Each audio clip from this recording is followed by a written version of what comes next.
We're listening to DFCRadio.com. You are listening to the beautiful Emily Walter on DFCRadio.com.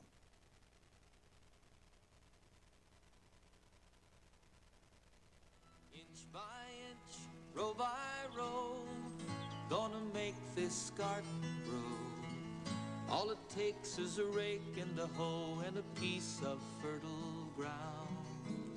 Inch by inch, Welcome to the row Girl in a by Garden row, on someone bless DFCRadio.com. these seeds. This is your host, Emily, and today is the April 21st podcast. I hope everyone had a great weekend and a good 420 if that's something you celebrate. I will say I have been on this journey lately of finding ways to de-stress, and gardening happens to be a huge one of those things that I like to do. So of course I spend a whole bunch of time in the garden weeding because it's that time of year where it's just the weeds go crazy. We've been getting a little bit of rain. Everything's growing. I haven't planted anything, so it's being taken up by weeds. Another thing that I have been doing is also walking, and that helps with stress for me and just actually getting out there. I work a day job, and I sit in an office that doesn't have any windows. So I do have a little hydroponic garden sitting on my desk where I'm growing lettuce, and I also have some cactus, but I still don't have that outside air in my windowless office. So getting out and walking outside of work after sitting in a chair for 10 hours is worth it. So walking 2 weeks ago, I believe I told you this last week, I walked 19.5 miles. And last week, I ended up walking 20 and a half miles, so 20.5 miles. And so far, it's only Tuesday, but so far I've walked 3.5 miles. I actually took Sunday off and did absolutely nothing. So I went walking on Monday, and I've been working out 5 to 6 days a week, and it's been really helpful and nice. And I mix it in with my gardening routine, or I go for a walk and then I go do some weeding and then go take a shower because I'm completely dirty. But it's one way to get some nice sunshine and some exercise, and it's been definitely helping. And we've been having a beautiful spring. Hopefully we get some more rain, but luckily the spring has been nice, so I've been able to get out and walk. So last week, I talked with Dale Tron, and we were talking about aquaponic gardening. And I came up with the question I asked. I thought tilapia was completely illegal in California. And I had to look up a little bit of information, so I wanted to correct some misinformation I said. So it is illegal to raise tilapia in California, except for the following 6 counties: San Diego, Riverside, San Bernardino, Los Angeles, Imperial, and Orange County. So all down in Southern California. If you are in one of those 6 counties, you must register with a state-permitted aquaculture facility. So you have 6 counties in Southern California that you can raise tilapia, but you do have to register for it first. Up in NorCal, no, we can't have tilapia. So I was somewhat right. I just didn't realize there were 6 counties that actually let it in, which is great because tilapia is a very easy, fast-growing fish. But unfortunately, it can be a bit invasive, and if it gets outside of like an aquaponic system, it can be not good for our environment. So that is my update on the tilapia. A little bit of misinformation on my side. Thank you, Dale Tron and Daryl from Intergrow, for giving me some more information on that one. Now, one big event that's coming up tomorrow is Earth Day. And Earth Day is an annual event celebrated on April 22nd. On which day events worldwide are held to demonstrate support for environmental protection. It was first celebrated in 1970 and is now coordinated globally by the Earth Day Network and celebrated in more than 192 countries each year. Here's a little bit of background on it. In 1969, at the UNESCO conference in San Francisco, peace activist John McConnell proposed a day to honor the earth and the concept of peace. To be first celebrated on March 21st, 1970, the first day of spring in the Northern Hemisphere. This day of nature's expos was later sanctioned in a proclamation written by McConnell and signed by the Secretary General at the United Nations. A month later, a separate Earth Day was founded by the United States Senator Gaylord Nelson's, an environmental teach-in first held in April 22, 1970. Nelson was later awarded the Presidential Medal of Freedom Award in recognition for his work. While the April 22nd Earth Day was focused on the United States, an organization launched by Dennis Hayes, who was the original national coordinator in 1970, took it international in 1990 and organized events in 141 nations. Numerous communities celebrate Earth Week, an entire week of activities focused on environmental issues. So the official Earth Day is tomorrow. It's celebrated in many countries. And it's a great day to go out and do something, check your local events. There's events going on throughout the country and throughout other countries as well for Earth Day. And it's one of those days you can get out and plant something. So today's guests kind of ties into Earth Day. I will be talking with Dory Kofer from Earth Tower Gardens. And they have it's a small footprint. So it's a very small footprint garden, but actually has quite a few square feet you can grow on. It's a 2x2 area, and you grow vertically. So you'll have to hear more in the interview with Dory to learn more about it.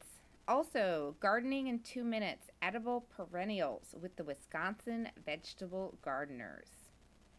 And I'm also going to play a bit of last week's show, Heavy Tea Grow Show, with their interview on Hawthorne Gardening Group. That is the company that acquired GH and Vermicrop. So replaying a little bit of the interview, I actually got to call in and talk and ask a few questions. So definitely check that one out. Now, before we go to break, remember we do have other shows on the network on dfcradio.com. Monday is Beer 30, talking craft beer at 5:30 p.m. Pacific Standard Time. Tuesday is A Girl in a Garden at 6 p.m. or at 5 p.m. And at 6 p.m. we have Grow with Grubby Cup. And Wednesday is the Heavy Teas Grow Show with Dr. Heavy Tea and Horty Chris and guests. And that starts every Wednesday at 6 p.m. Pacific Standard Time. And DFC Radio Network also has a new Instagram account. So you can follow us and hear about all the shows and things that go on at the network. The handle is DFZ Radio. And if you are on the road and you do not have time to log into a computer and listen to any of the shows, you can also download Android and iPhone apps if you look up DFC Radio in your Play Store or on the iOS. Or you can browse through the archives on dfcradio.com if you happen to miss a show. So we're going to take a brief break, hear from a Grow in a Garden show sponsors, and we will be back, and I'll be talking with Dory Kofer from Earth Tower Garden. We're just planting where there's rumble. We're gangsters with shovel.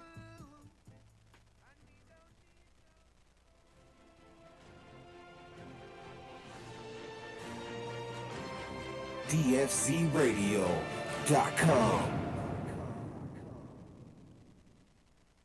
You are listening to the beautiful Emily Walter on DFCRadio.com.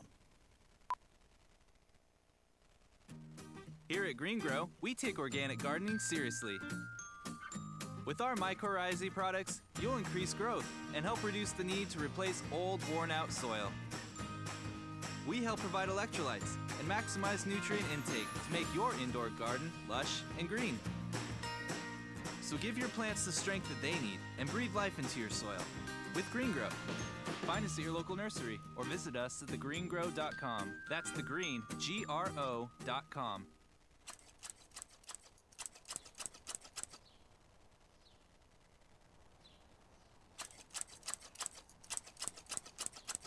You're listening to A Girl in a Garden on DFCRadio.com.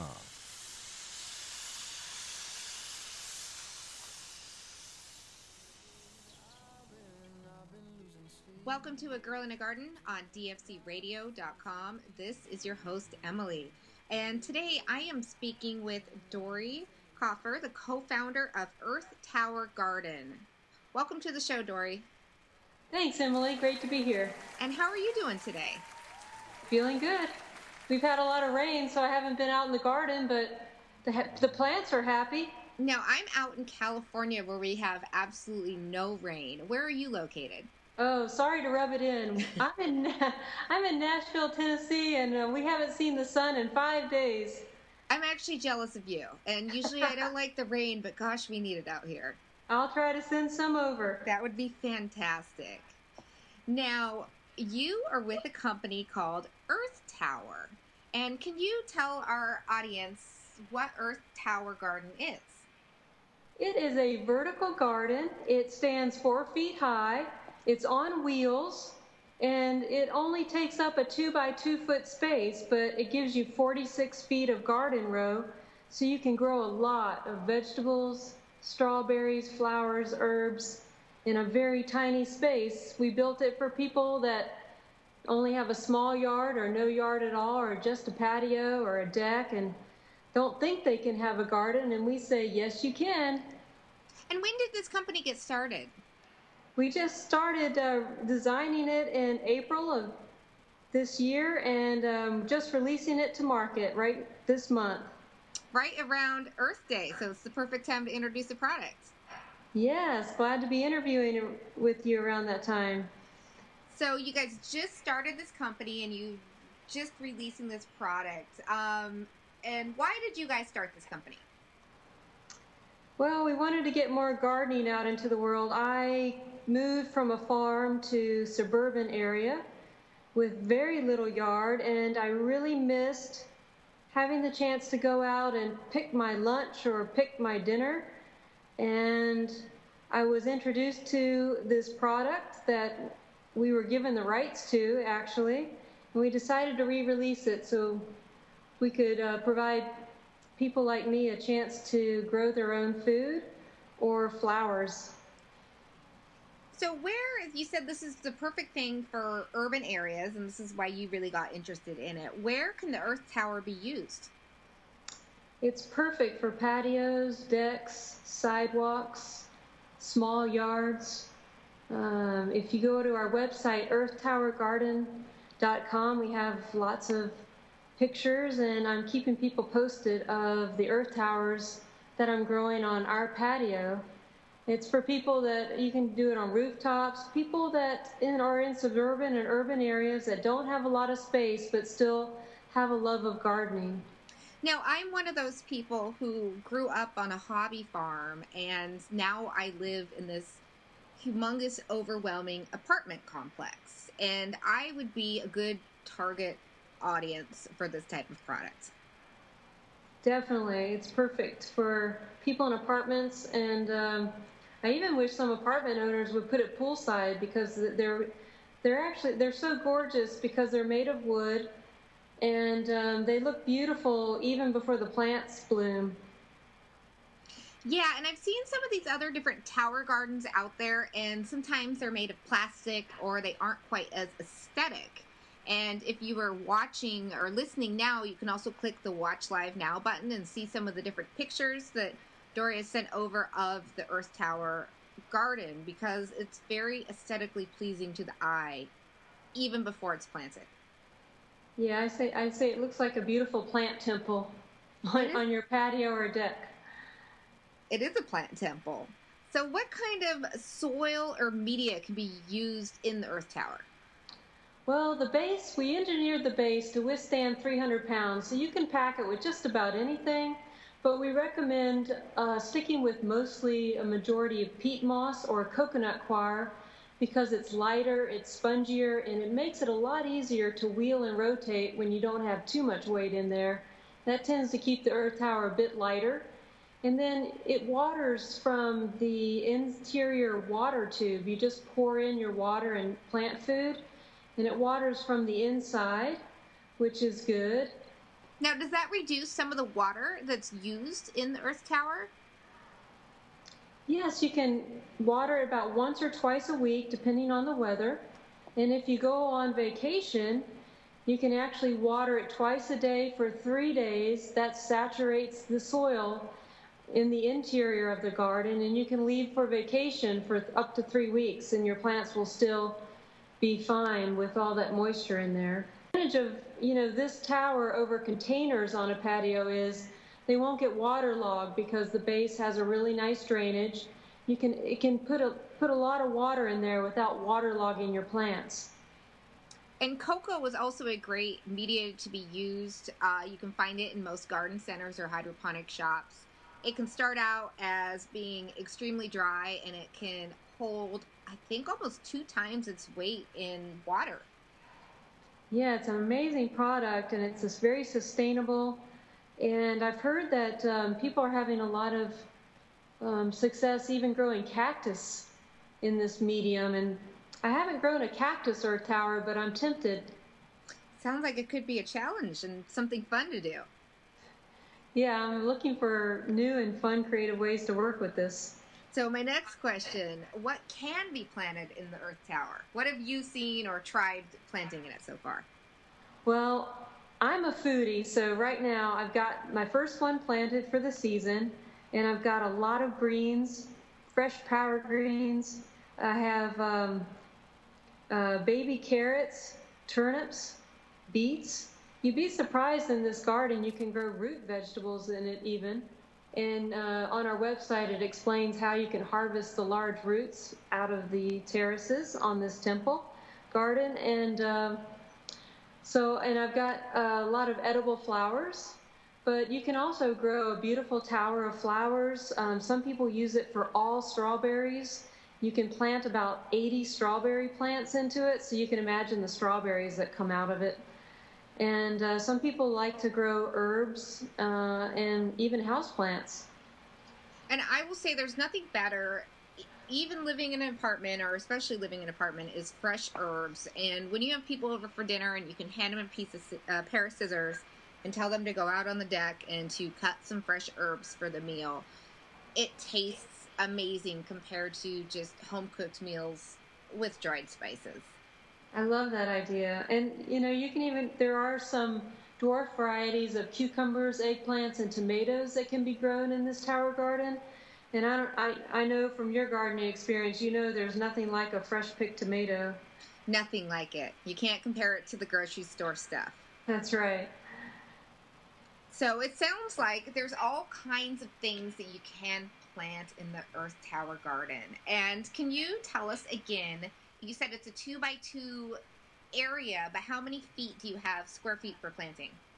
It stands 4 feet tall, and it gives you 46 feet of garden row. It is on wheels, so you can rotate it and move it. And when you see it, and when you pack this with your plant mixture, you realize right then, wow, I can grow a lot of stuff in this thing. So 2x2 foot space, but a 46-foot grow area. 46 feet of garden row because it's 4-sided. You've got 10 tiers on each side, and that's what gives you the 46 feet of garden row.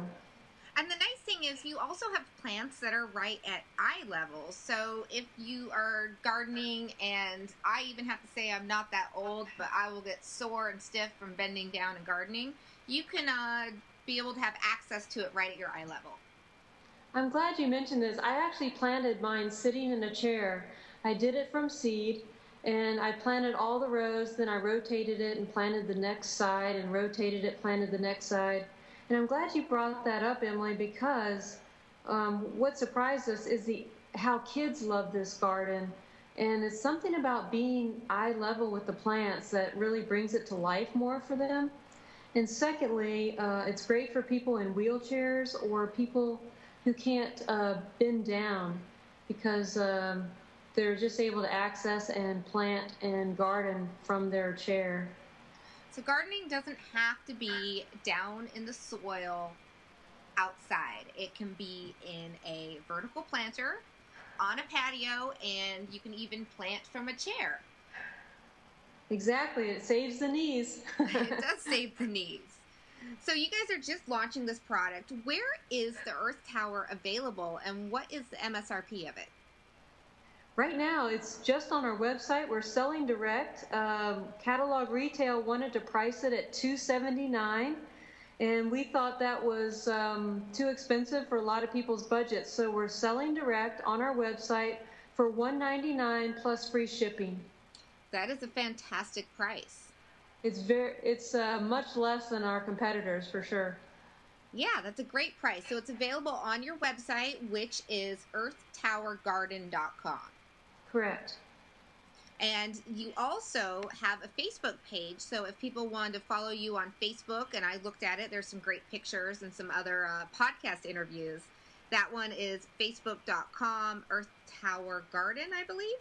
Yes, and I'm going to be posting a lot because, you know, 'tis the season, and I've got 2 new towers that I'm going to be planting next week, and I hope people follow all our Earth Towers to see how things are growing. Well, I'm really looking forward to seeing how it's growing, and I will be sharing the Facebook page on the Girl in a Garden Facebook page, so other people can also check it out as well. Thanks, Emily. I really appreciate your urban gardening work as well. Well, thank you. Now, I always like to end interviews with one question, and the question is, what is your favorite heirloom plants and why? Well, right now in my Earth Tower, I've got this heirloom version of Johnny Jump Ups, and I like them for a lot of reasons. One, they just exude happiness. Every time I look at them, I have to smile. They just seem like such a happy flower. And 2, they're edible, so I enjoy putting them in my salads to give them a beautiful, that purple tint that you can only get by cabbage and Johnny Jump Ups. That is a great one. It's always fun to hear when people are guests on the show to hear what their favorite heirloom plant is. And I've just started asking this question, and everyone comes up with something so different and so cool at the same time. Cool. So, Dory, I have to say thank you very much for being a guest on A Girl in a Garden. And before we sign off, could you share the website one more time? Thanks, Emily. It's www.earthtowergarden.com. And I want to thank you for having me, and thank you for all your beautiful gardening work and helping people get more gardens in their backyards, no matter where they live. Well, thank you. And since we're talking, Earth Day is actually tomorrow. So we hope that everyone has a fantastic Earth Day and gets out there and plants something this year. So until next time, this is Emily on DFCRadio.com. Thank you. Have a good day. Thanks.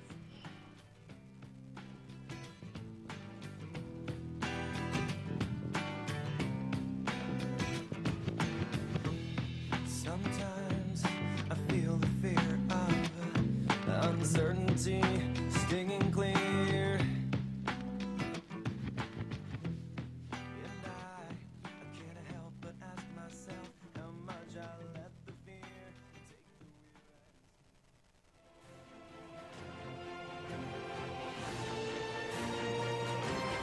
the DFCRadio.com.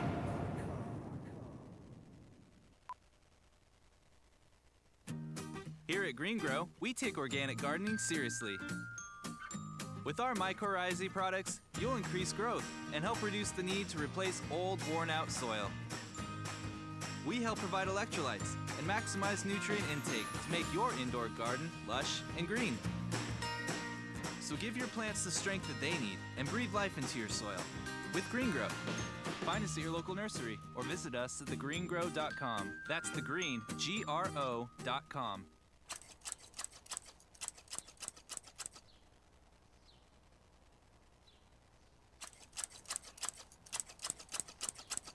You're listening to A Girl in the Garden on DFCRadio.com.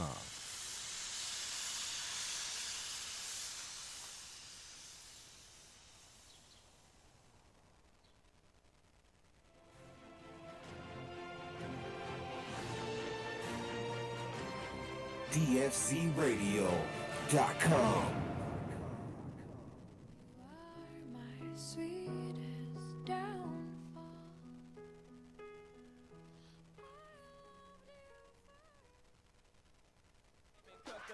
All right. The moment is here. Yeah. Our special guests have made it into the studio.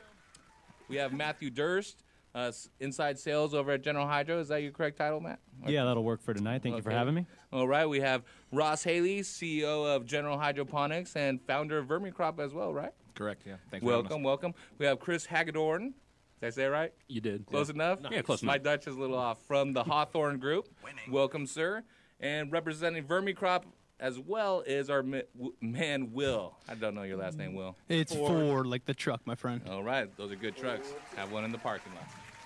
All right, guys. We all know what went down a couple weeks ago. The Hawthorne Group entered the indoor gardening game in a big way. They came in and they purchased the oldest and largest hydroponic nutrient company, General Hydroponics, along with their organic line and their organic soil, Vermicrop, for roughly, I believe the terms that were public were about $130 million. Is that about right, guys? I read that in the news Give as well. or take, you read that as well? Give or take a couple hundred okay, so dollars. So there has been a tremendous amount of speculation, questions going around about what this move means for the hydroponic industry. We all know that the hydro industry has been built on ingenuity, integrity, loyalty. Some people feel, and with all due respect, Chris, that Hawthorne coming in, spending that kind of money, kind of invited themselves in without being invited in. And hydroponics has typically been kind of a closed door. You have to be invited into the industry. So there's a lot of fear, speculation, all those things going on. Okay, and we're here to have a dialogue, a conversation with our listeners, with each other about what this all means. Okay. First off, the simplest question, Ross, in the deal, what is going to change for GH in the near future and in the further down the line? I'd say in the near future, nothing. You know, our saying right now around the offices is stay the course. You know, we have been doing really well for a long time, making good decisions, being loyal to our customers, being loyal to our distributors.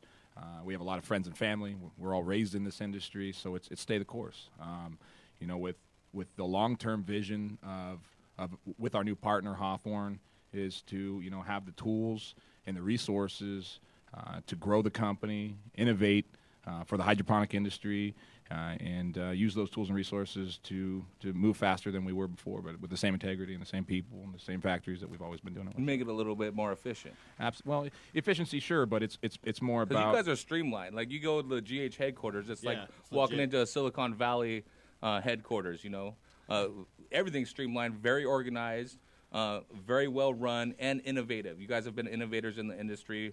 You guys basically started the industry in '77, or Larry did. Larry Brook did, absolutely. He's a founder. He's a pioneer of our industry, and you know, we try to stay on our A game. You know, we're A+ or go home. So we're going to continue that. You know, and for you guys, either the GH guys, is it kind of disheartening and hurt you guys that you see people crucifying Larry for this move and trying to make him seem basically like a villain? And the whole thing, and like Ross just said, he made this industry for all of us, right? And he was the hero of the industry for decades and decades, and now people are just trying to chop him off at the knees. Well, how do you guys feel about that? Yeah, you know, Larry hasn't changed one bit. I know. Everything Larry's done. He wasn't allowed to come on the show.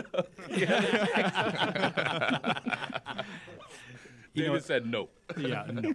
I mean, Larry has done so much for this industry, and Larry still will be absolutely 100% part of this industry. He is continuing to be a part of our lives. Everyone has worked for GH, put time in with GH. Larry's not going anywhere. And it is a little hard when we hear the things that we hear, but we kind of, you know, we're going to expect it. And that's one of the reasons we're here tonight, is to make sure people understand the truth, know where we're coming from, and where we're going.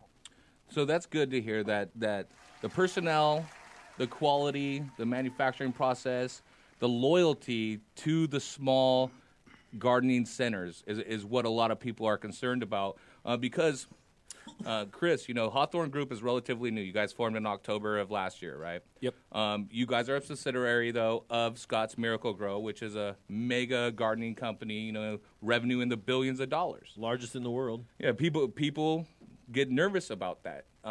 So what is the idea of coming in and taking, not taking over, but purchasing, which is primarily a niche marketed nutrient company, right? And for a large sum of money, is it that Hawthorne thinks that the indoor gardening is going to become that much more prevalent, that the millennials, the people that as urban centers become more populated, they're going to have smaller gardens, they're going to turn to hydroponics more? Or is this something to come into a specialty market that we're seeing, evolve right before our eyes nowadays?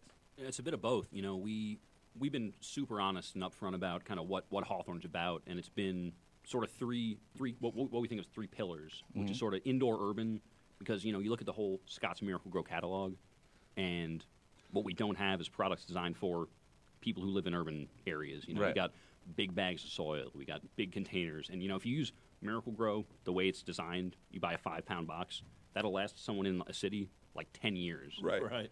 I think I still have one for my mother back in the 70s. There you go. But it was in the round tin or the actual cardboard round thing. It was crazy. Yeah, so we set out to get after indoor, urban, natural organic, and hydro. It's, stuff that we saw as really big growth areas, really exciting areas, places young people went to garden, and gardening that was sort of agreed with our philosophy, kind of sustainability, that sort of thing, organic, feed your family.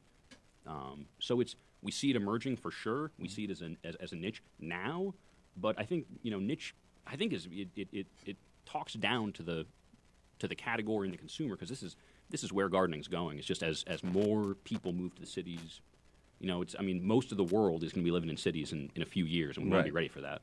Right, and hydroponics, even though it's had a stigma for a long time, I don't know if you guys heard on the way in, but stores get their bank accounts closed just because of the name hydroponics on their account, because people automatically assume hydroponics means marijuana cultivation, which it doesn't. But even banks will close stores down, refuse business to people. And what I was saying earlier on was a company like Hawthorne coming in kind of now legitimizes and takes away a lot of those things, because I don't see having a big player like that in our industry and looking out after our interests is a good thing. But then the question is, are you going to look after our interests, and how are you going to do that, Chris? Well, I think, I can sit here and talk about, and I will, talk about all the ways that we're going to do it, but the bottom line is that nothing's going to mean as much as action. So, we will come through and sort of prove what we're going to talk about. But, when we sort of created Hawthorne, when SMG gave us sort of the ability to go out and do this, which, I wouldn't have gotten otherwise. I couldn't go out and try and form partnerships with companies like GH and Vermicrop without the backing of that bigger company. And the whole idea was to do business a different way. If we were just going to sell things through the traditional sort of Scott's Miracle-Gro sales channels, then Scott's Miracle-Gro would do that.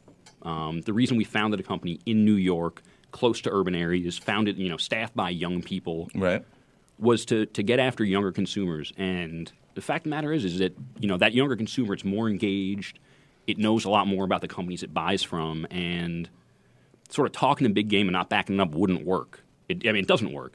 Right. And you see it in other categories, and we know it's the same in gardening.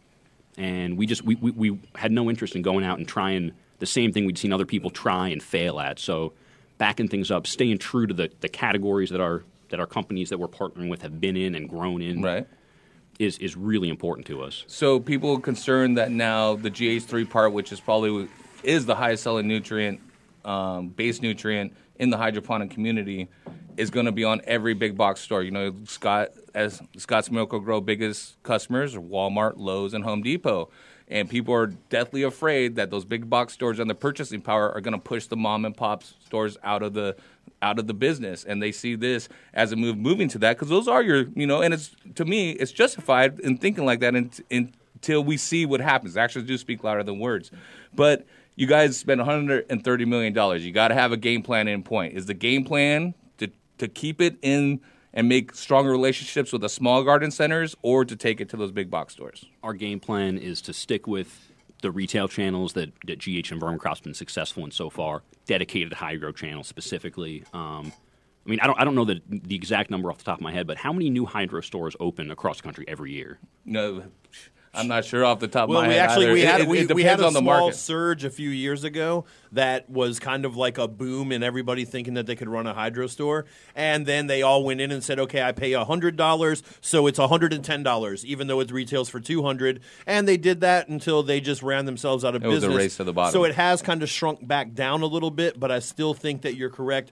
Every time a state passes legislation or new laws that open up the potential for people to grow their own whatever at home, I think that you immediately, as my company, I start seeing my distributors are opening distribution centers in states that they never had them in before because they're close to states that are coming around. So I think that you're correct that it will continue to grow. There's states that have 2 or 3 stores, and they have a population that could support 20 or 30 stores. Yeah, so for us, we think it's going to keep us busy just servicing the channels that GH has been in Vermicrop for the foreseeable future. And look, the people back in Ohio, they do a fine job with their channels. Yes. We want to do a good job with ours. So you're looking to reestablish the continuity of what GH has done for the past 38 years and continue that. But see, I get a release, and it may just be semantics or something, but it says Hawthorne Group is looking to help GH expand their business, but to me, GH is already in every single hydro shop, stocked to the brim with it. They're selling as much as they can. How's Hawthorne going to expand their business without going to other retailers? Well, I think we got to look at sort of business expansion, business optimization, I guess is a good word for it, where you talk about how efficient GH runs right now, but the bottom line is that you see a lot of companies in the space. Just due to their size, which is big for the space, but relatively speaking, it's pretty small. Right. And all these guys are pretty much they're in Cali, they're in maybe Arizona, the Pac Northwest. When you're shipping a bag of dirt across the country, that's a tough way to do business. Right. So if we can say, if we can make vermicrop soil, and this is only to the standards of the guys that are making vermicrop soil or GH nutrients, if we can make that on the East Coast and service those retailers just as well, and take cost out for us, for the retailer and the consumer, then I think that's a good way to solve it. And not a lot of people in the category have the money, just the capital to pull that off. Right. So it does require an investment to do that. So this doesn't happen overnight, obviously. You do your due diligence. October to now is a relatively short amount of time, but I'm sure that you had certain people within your eyesight that you wanted to take advantage of. And I know that companies like Hawthorne, larger companies, don't just have their eyes on particularly one company. But why GH? Why did you guys choose GH to partner up with? Well, when we started sort of looking around in the hydro industry, Hawthorne has only been sort of incorporated since October. We've had a team in place that was just sort of a nameless team in New York, working for a while, really since sort of last January, and that was when we first started talking to Ross, talking to Larry, David, all those guys. And when you go through the list of companies in the hydro space, the sort of top dogs, we want someone with weight, someone with good market penetration. Yep. And that's a relatively short list of people who you can say they're in pretty much every shop. Yes. So we went down that list and we said, we just started making calls. Right. Who wants to talk? Who's interested? And who do we think is a sort of a good fit for us at Hawthorne? And one of the really big things for me was, you say, can they do business right? And of course, that's sort of a given. Yeah. Well, a lot of hydro companies. Look, I own stores. I've imported a lot of stuff. I've had business partners that literally they're go to the accountant at tax time with a shoebox full of receipts. Oh, and those dudes weren't on our list. Yeah, no, exactly. The organization is important, and the hydro industry isn't the most organized motherfuckers in the world. No, we learned that going around. Oh yeah, you're like, show us your books. They're like, here's exactly. our what books? Yeah, we don't read. What? And and this is one of the things where we went in and we saw you meet Ross, and you meet Larry, and they're family. They're actually family. Absolutely. And for me, and for my family, because SMG sort of as big as they may be, and they're still, they're relatively speaking compared to sort of other real big companies, we're not that big. It is your family business. Your grandfather started it, right? Well, my grandpa started Miracle Grow. Okay. And we merged with Scott's back in '95. Okay. And then we were up to break off Hawthorne, Right. recently. But, I grew up, our office in Port Washington in New York is the original Miracle Grow office. The office I sit in was my dad's office. So back you in the guys day. are a family-run business. It's just that you guys have been a lot more successful at running your business, getting market penetration than a lot of other family-owned business. Yeah, I mean, we're in a we're family super run because it's public company. So we're publicly traded, so we can't say that we're like we're not privately owned, we're not family owned. But my family still has we still have a stake in the business. And my old man, my dad, runs it. He's the CEO of Scott's Miracle Grow, Right. and I got 2 cousins that work with me, who I think are listening right now. What up? What up? Give a shout out. Now. Go ahead, Chris. Yeah, Go Christine ahead. and Jordan, what up? Vaughn, Bird, all them. My cousins are listening to Lady Bird, Skeeter.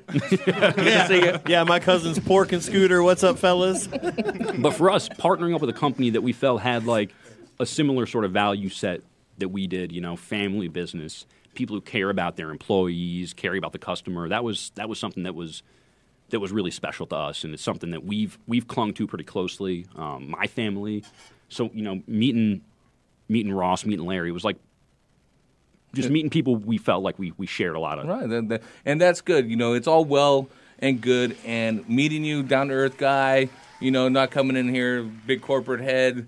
You're part of a big organization, a big company, which is publicly traded. So I lost a bet, actually, $100 that you were a 50-year-old silver-haired man in a suit with monogrammed Sorry cuffs. about that. But yeah, so if you could slide me $100, I could pay that. It'd be cool. I got you covered. Thanks, man. But guys, what do we do when we want to keep all of this stuff in place, how it is, continue to grow it, and the stock shareholders aren't happy with that? How do you reconcile? What path would you take to continue of what the idea of what we're doing here, and also the integrity of the model of the hydroponic nutrient company of GH? Well, with the when you're talking about Scott's Miracle Grow, I mean, there's a board of directors, there's shareholders, and that's who the company serves. I mean, that's what they're all about. You're legally binded it's the to do fiduciary duty, right? So we have to do it. But at Hawthorne, that's one of the great things is that for me, being a family member, having that sort of, I report up to our chief operating officer. I talk to my father about business multiple times a day, and those guys and a lot of people at Scott's are really, really dedicated to the vision that we have, that I have, along with guys like Ross and other people on both of our teams. So we have people that really believe in this mission, what we're trying to do, and sort of the philosophy that we're taking. And if there may come a situation way down the road where some hard questions are asked by the people that I report sort of up the line to, Right. but it hasn't happened yet. People are really happy with how things are going. And I think I hope that people who own SMG shares are excited because this is a move looking towards the future. This is something to help the business sort of safeguard against what's coming because people aren't going to be throwing down grass seed and lawn fertilizer. Using a lot of nasty chemicals, weed killers, insect killers, whatever it is, people are going more organic, and we can't deny it. Look at the baby boomers are getting older. Look at the whole food movement, Whole Foods, Fresh and Easy, Sprouts, all these supermarkets that are catering to the people because of that lifestyle. Now, as people are starting to grow their own consumables or more prevalently growing them, but are in a high-density area, you want to be able to give them what they want as a consumer, right? And I was talking to this with a caller earlier, is that if you wanted something to go away that you don't agree with, that is distributed or sold by any company, it's your duty not to buy it. It's for sale on a store shelf. If you don't want it, you don't have to go get it. But if it's the best product on the market, if it does a good job, if it's in line with what you believe and what you want to use in your garden, then you should buy it. Not just because of the company that's behind it is a larger company than you're used to dealing with. Not everything that's good only comes from a farmer's market. I was going to say, kind of going back to what Chris was saying about being a publicly traded company and have a fiduciary responsibility to the shareholders of the company. As an entrepreneur, I kind of look at our shareholders prior to being acquired or partnering with the Hawthorne as our customers. Right. And we're here to serve our customer. We have a fiduciary responsibility, in my opinion, to give the best products, give them at a reasonable price. We have to stay profitable in order to stay in business. Right. I think if you just take that kind of thought and apply it to your business all the time, you're going to service your stockholders as a publicly traded company. Mm-hmm. So, if we are servicing our end users with the right products, the right price, and really not even our end users, our plants, right? Right. We're going to be successful, and if we're successful, we're going to serve our stockholders. Well, and these are hypotheticals I'm throwing out to you guys, but I believe wholeheartedly, personally, that we're in the middle of a green rush, or not in the middle, at the very beginning of a green rush. That everyone that's involved is going to be fine, including the shareholders of SMG, including the people at GH, including the people at the local hydro store. You're going to have so many new customers come in as legislation changes, as more people become more aware of what they're ingesting and want to ingest better and grow their own stuff. We're going to be in the middle of a green rush, and it's going to be all good. But, for a publicly traded company, it's not also the matter of profitability. It's a matter of the stock price of that share. Like Starbucks doesn't care if a Starbucks is profitable because the stock goes up every time they open up a new Starbucks. So their idea, they're like, okay, I'll open them up, 100 feet from each other down the street as long as that stock price keeps going up. So, there is an amount of skepticism.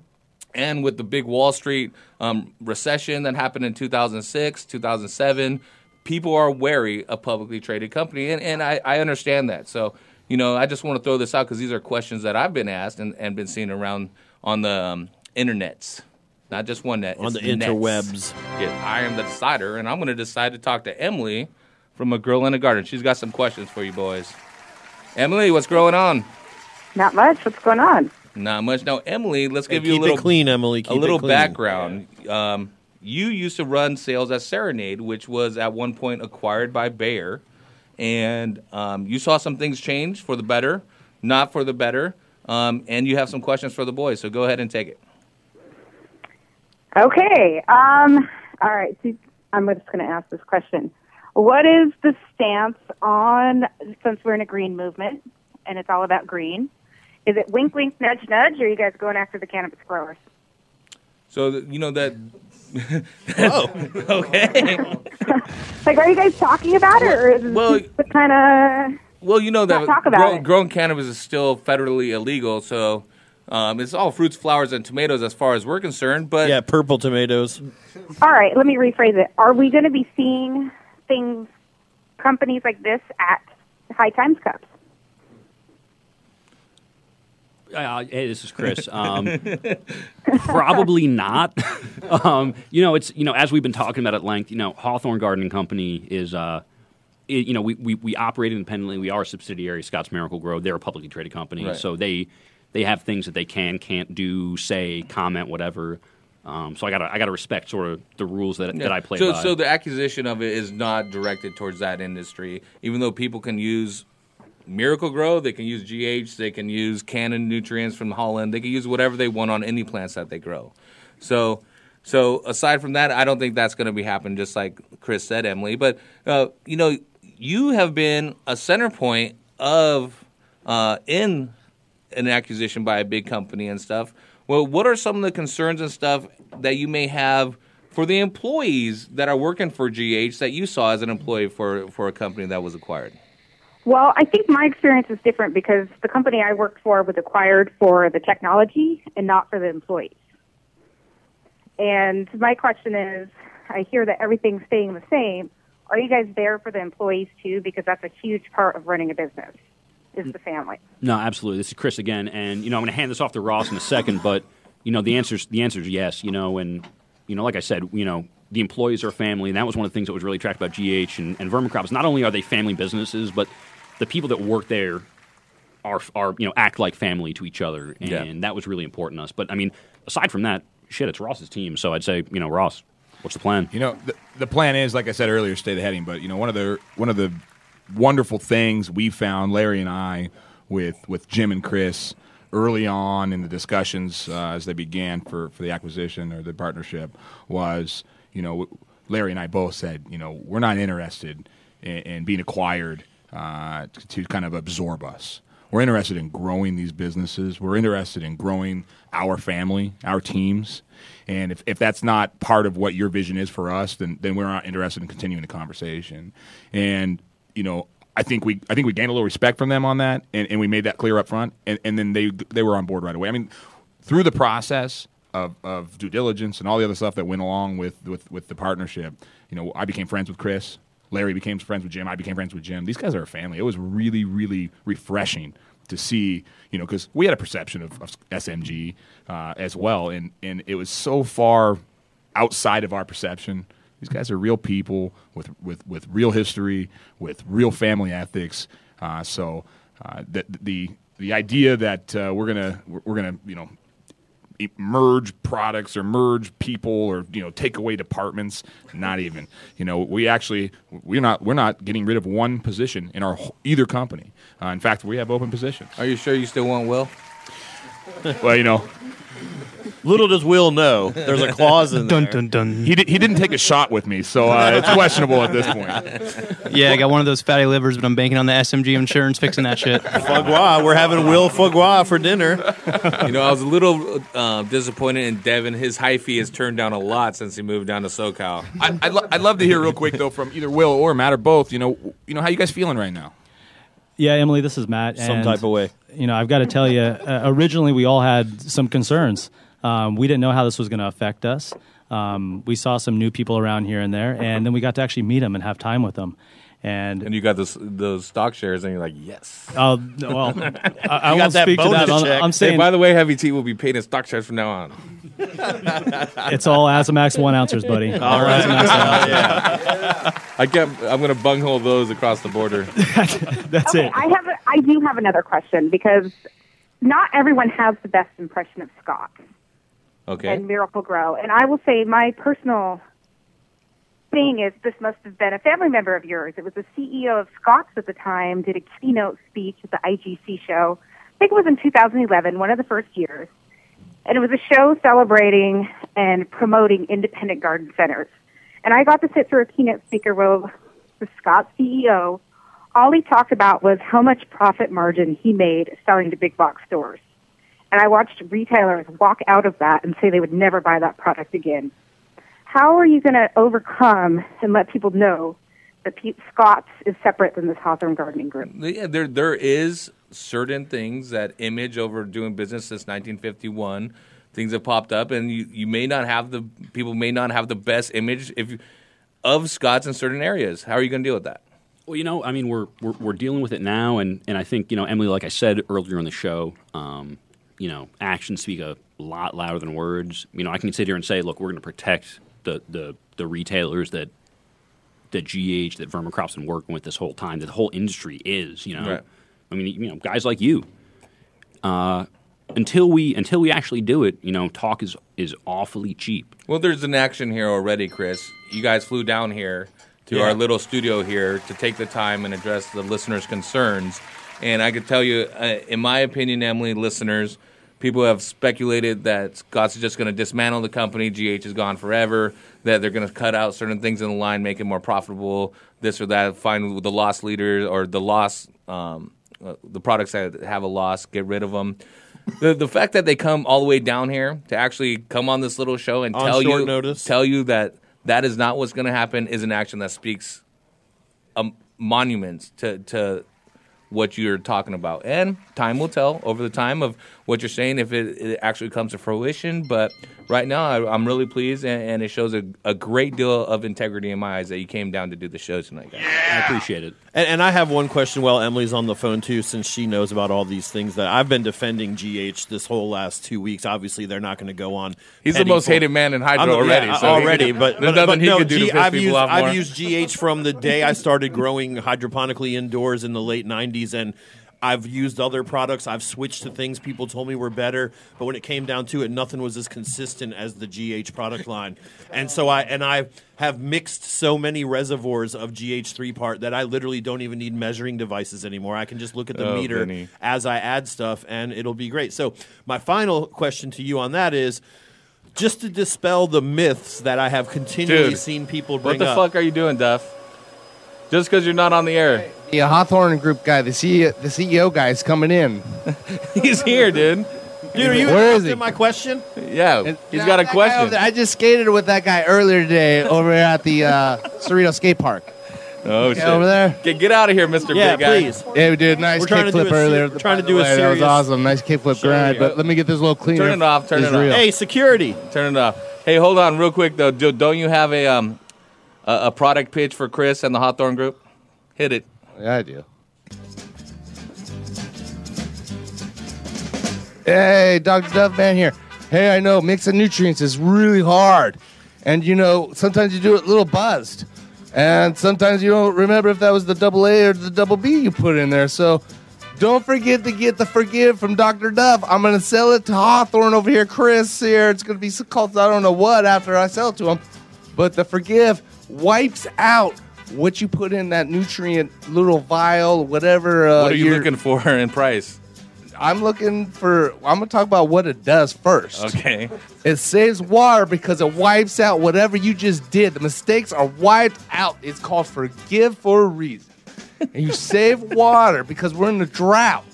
And you know what? Heel Hauser would thank me right now That's if he was amazing. alive. That's a California and goal. In honor of Heel Hauser in California, the Forgive will be down at a very low price for the Hawthorne Group if they want to buy. Sounds awesome, man. Maybe about $10. Are you Got into a deal? All right. So, Chris, we do business. Chris, how long have you and your family been members of the Illuminati? The Illuminati, dude, since the beginning. Yeah, they started that shit. No, but to get back to what I was why asking, did you take out the Fukushima power plant? For all, why did you take down the Trade Center towers? That's ridiculous. No, my That's question. too My soon, question. too My soon, question. Oh, is it still too soon? Okay.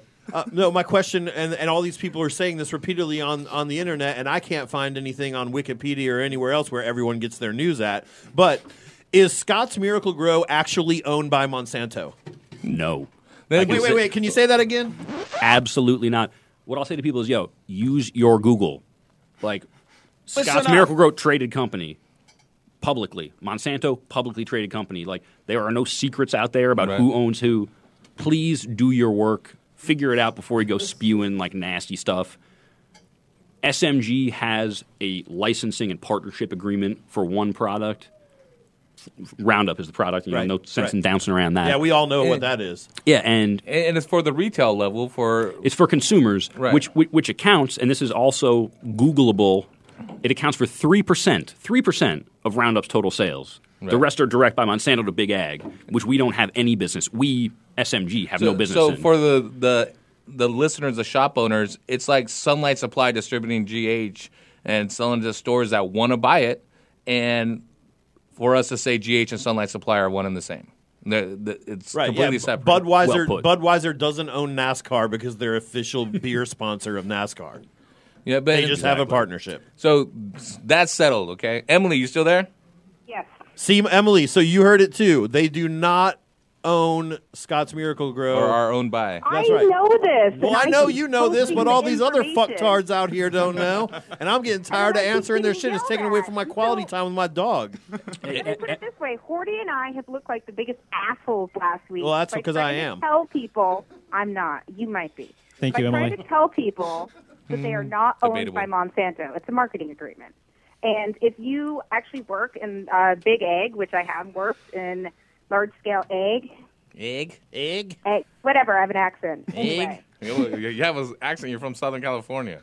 I'm not. I'm from up by Canada. It's pennies on the dollar. And as someone was saying, what Roundup is sold in large-scale commercial is absolutely huge amounts of dollar-wise than what's sold to the end user. Yeah, and there's a difference. If someone goes into a store and buys it and knowingly uses it, then that's on the consumer. If you're patenting live GMO seeds and blanket spraying it with herbicide, insecticides, and not letting the consumer be informed by fighting against labeling and all that stuff, that is some evil shit. If you're buying the shit off the shelf that is a herbicide or pesticide and spraying it on your own garden, that's on you. Or spraying it on your driveway. It's a little bit different than spraying it on wheat crops to kill them so that the combine can harvest them in one process while they're dry. instead of actually cutting it down and letting it suing dry. farmers that have their wheat pollinated by Right. their hybrid patented seeds. This is a whole nother show, and we're getting off point. Right. But for the record now, one more time, Chris, Scott's is not part or has any ownership ties to Monsanto. Zero ownership ties. There you have it, buddy.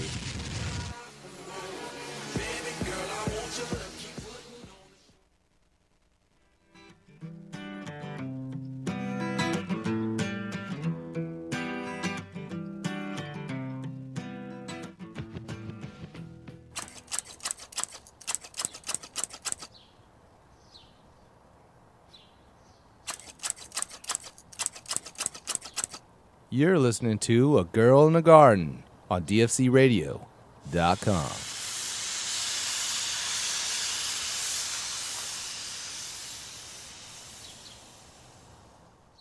This is Gardening in 2 Minutes. There are two typical types of plants. There's annuals and perennials. Annuals are plants that you plant every year, and perennials are plants that come back every year. Springtime is a great time to assess your property on whether or not and where to put perennials if you do decide to start them from seed, or in most cases, purchase them already started at your local home and garden center. A lot of times people think that perennials are only for flowers, and this is not true. Asparagus is a perennial, and so is something called the Jerusalem artichoke, also known as the sunchoke. Rhubarb, blueberries, blackberries, strawberries are other perennials that you can purchase from your local garden center. It's more reasonable to purchase them so you have a jump start. For many of these, it will take 1 to 3 years before you will actually see fruit on that particular plant. The perennials are an investment for your garden. This is a situation where you know that you're going to be there for a while and you want something that's coming back year after year. Also, if you're more of a lazy gardener, it's a good option for you as well. Perennials can also be fruit trees. Many of these trees, fruit or nut, will take 3 to 5 and sometimes 10 years before you'll see a return on your investment as fruit or nuts are produced. So before you invest in a perennial, make sure you do some research and you decide what would be best for your home, your garden, your homestead, or your small urban area. And understand how each of them grow and when the proper time to prune them back or harvest them. For more information on perennials and what may be best to grow in your area, our weekly video productions, as well as our free downloadable digital quarterly magazine, you can find all that information at the WisconsinVegetableGardener.com. For the health-conscious organic gardener worldwide. For Gardening in 2 Minutes, I'm Joy Baird. And I'm Holly Baird. Welcome back to A Girl in a Garden on DFC Radio. This is your host, Emily, and I have to say a big, big thank you to Dory Coffer from Earth Tower Gardening for joining me this week and being a guest on the show. You can find more information at earthtowergarden.com, or you can look them up on Facebook. They are a brand new company, so please head on over to their social media pages and show them some support. And I'm excited to hear more about this product that's launching into the marketplace at a very affordable price. Now, next week's guest is the executive director of Placer Nature Center. And I was able to sit down last weekend with Kimberly Grant, and she shared some information, which we'll be listening to next week, about the Placer Nature Center. And it's an outdoor classroom located on 60 acres in the Sierra foothills. And we're going to find out lots more amazing information, but they are a 501c3 not-for-profit corporation inspiring stewardship of the earth through environmental education. We will also be talking about the Big Day of Giving, and the Placer Nature Center will be participating in the Big Day of Giving. It's Tuesday, May 5th from midnight to midnight. The donations we receive will go towards scholarships for our school programs and summer day camps, much needed repairs to the exhibit halls and greenhouse roof. Please consider supporting us at the Big Day of Giving and providing future generations with knowledge and experience that they will need to help create a sustainable future for all of us to enjoy. And for more information, you can visit the Placer Nature Center at placernaturecenter.org and look up the Big Day of Giving. And that website is bigdayofgiving.org. So please check them out. And until next week, this is Emily on A Girl in a Garden on dfcradio.com.